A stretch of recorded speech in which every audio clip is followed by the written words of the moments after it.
নেপালে ফের একটি বড় ধরনের বিমান দুর্ঘটনা থেকে অল্পের জন্য রক্ষা পেয়েছেন যাত্রীরা।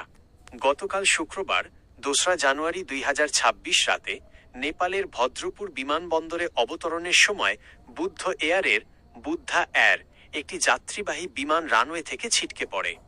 ঘটনাটির প্রধান তথ্যগুলো নিচে দেওয়া হল। ঘটনার বিবরণ।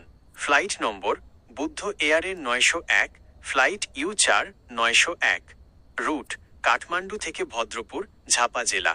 সময় বিমানটি রাত সকাল ৮টা বেজে ২৩ মিনিটে কাঠমান্ডু থেকে উড্ডয়ন করে এবং রাত সকাল ৯টা বেজে ৮ মিনিটের দিকে ভদ্রপুরে অবতরণের সময় রানওয়ে থেকে প্রায় ২০০-৩০০ মিটার দূরে ঘাসযুক্ত জমিতে ছিটকে যায়। ২. যাত্রী ও ক্রুদের অবস্থা। বিমানে মোট ৫৫ জন আরোহী ছিলেন, ৫১ জন যাত্রী এবং ৪ জন ক্রু। সৌভাগ্যবশত এই ঘটনায় কোনো প্রাণহানি ঘটেনি। তবে প্রাথমিক তথ্যানুযায়ী বিমানের সহ পাইলট সুশান্ত শ্রেষ্ঠ এবং আরও ৬ জন যাত্রী সামান্য আহত হয়েছেন।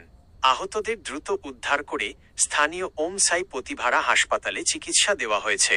অধিকাংশ যাত্রী প্রাথমিক চিকিৎসার পর সুস্থ হয়ে বাড়ি ফিরেছেন। ৩. বর্তমান পরিস্থিতি। রানওয়ে থেকে ছিটকে পড়ার সময় বিমানটির সামনের অংশ ও চাকা কিছুটা ক্ষতিগ্রস্ত হয়েছে।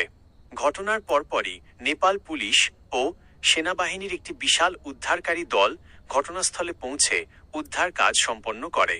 বিমানটি বর্তমানে রানওয়ের বাইরে কাদা ও ঘাসের মধ্যে আটকে থাকায় ভদ্রপুর বিমানবন্দরে বিমান চলাচল সাময়িকভাবে ব্যাহত হচ্ছে। কাঠমান্ডু থেকে একটি টেকনিক্যাল টিম আজ ৩রা জানুয়ারি সকালে ভদ্রপুরে পৌঁছেছে বিমানটি পরীক্ষা করার জন্য। উল্লেখ্য, নেপালের বিমান নিরাপত্তা নিয়ে দীর্ঘদিনের উদ্বেগ রয়েছে। ২০২৪ সালেও সেখানে বড় ধরনের বিমান দুর্ঘটনা ঘটেছিল। এই ঘটনার সঠিক কারণ উদ্ঘাটনে ইতিমধ্যে তদন্ত শুরু হয়েছে।